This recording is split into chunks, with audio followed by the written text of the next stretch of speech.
अपने एटीट्यूड के लिए अनु मलिक काफ़ी ज़्यादा नफरत झेल चुके हैं और आज हम आपको उनकी नफरत का एक और किस्सा बताने जा रहे हैं जो शायद ही आपको पता हो। ये किस्सा है अनु मलिक और अरुण बख्शी जी का। अनु मलिक से इतनी नफरत क्यों करते हैं अरुण बख्शी? ऐसी क्या हिमाकत अनु मलिक ने कर दी कि अरुण बख्शी आज भी उनका नाम सुनते ही भड़क जाते हैं? ये किस्सा जानने के लिए हमें समय में पीछे की तरफ जाना होगा। ये सन 1985 या 1986 के दौरान की घटना है। अरुण बख्शी उस ज़माने में एक स्ट्रगलर थे। हालांकि उनका फिल्मी सफ़र शुरू हो चुका था। वो एक्टिंग भी कर रहे थे और साथ ही साथ वो थोड़ी बहुत गायकी भी कर चुके थे।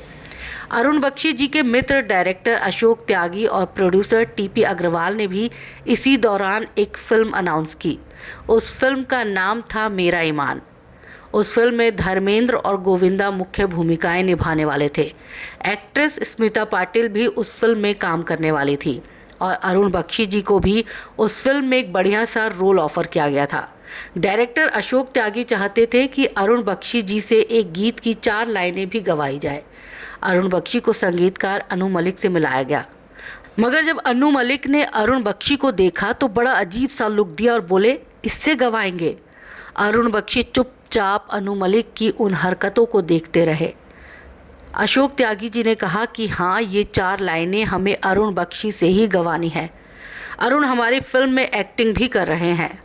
अशोक त्यागी के कहने पर अनु मलिक ने अरुण बख्शी जी से गाना रिकॉर्ड कराना शुरू कर दिया।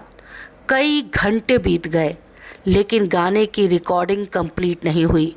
अरुण बख्शी जितना भी अच्छा गाएं, अनु मलिक इनकी गायकी को रिजेक्ट कर देते और फिर से गाने को कहते। इस तरह कई घंटे बीत गए। बीच बीच में अनु मलिक तंज भी कस रहे थे कि ये किसे लेकर आ गए, ये कैसी आवाज़ है। एक इंटरव्यू में अरुण बख्शी जी ने बताया कि वास्तव में अनु मलिक खुद वो 4 लाइनें गाना चाहते थे जो अरुण बख्शी को गानी थी, इसलिए वो इतना ड्रामा कर रहे थे। सुबह 11:30 बजे शुरू हुई वो रिकॉर्डिंग शाम के 6 सवा 6 बजे तक चलती रही। इतने वक्त में डायरेक्टर अशोक त्यागी और प्रोड्यूसर टीपी अग्रवाल के सब्र का बांध टूट गया। दोनों खड़े हो गए और अनु मलिक से बोले, आप तो हमारे सिंगर को हैरेस कर रहे हो। अरुण बख्शी ने अब तक जितनी भी दफ़ा गाया हमें तो सब अच्छे लगे, आप क्यों ऐसी हरकतें कर रहे हो? अनु मलिक के पास अब कोई चारा नहीं था। उन्हें अरुण बख्शी जी की आवाज़ को ओके करना ही पड़ा।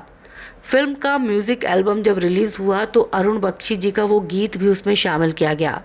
उसके बाद अरुण बख्शी जी ने फैसला किया कि अब वो अनु मलिक की हरकत का जवाब ज़रूर देंगे। खैर, समय गुजरा। दुर्भाग्य से मेरा ईमान नाम की जिस फिल्म के लिए अरुण बख्शी जी ने उस दिन वो 4 लाइनें रिकॉर्ड की थी वो कभी रिलीज़ नहीं हो सकी। लेकिन वक्त के साथ अरुण बख्शी अपनी गायकी से ज़रूर मशहूर होते चले गए। उनके गाए कई गीत बाद में आए और छा गए। अरुण बख्शी की लोकप्रियता बढ़ी तो लोग इनसे मिलने के लिए बेकरार होने लगे और फिर एक दिन कुछ ऐसा हुआ जब अरुण बख्शी ने अनु मलिक को अपने साथ उस दिन किए गए बर्ताव का करारा जवाब दिया। एक दिन अरुण बख्शी महबूब स्टूडियो में किसी काम से गए थे। वहाँ अनु मलिक भी आए। अनु मलिक ने अरुण बख्शी को देखा तो उन्होंने ऐसे रिएक्ट किया जैसे अरुण बख्शी उनके कोई पुराने दोस्त हों और बड़े दिनों के बाद उनकी मुलाकात हुई हो। अनु मलिक ने जैसे ही अरुण बख्शी के गले लगने की कोशिश की, अरुण बख्शी ने उन्हें अपने से दूर धकेल दिया और दूर ही रहने को कहा। उस दिन अनु मलिक का मुंह इतना सा बनकर रह गया और उसके बाद तो जब भी अनु मलिक कहीं पर भी अरुण बख्शी जी से टकराए, अरुण बख्शी जी ने उनकी खूब बेइज्जती की। अरुण बख्शी कहते हैं कि इंडस्ट्री में आए एक नए कलाकार के साथ इस इंसान ने जैसा भद्दा बर्ताव किया था, आज ये इंसान वैसा ही बर्ताव झेल भी रहा है।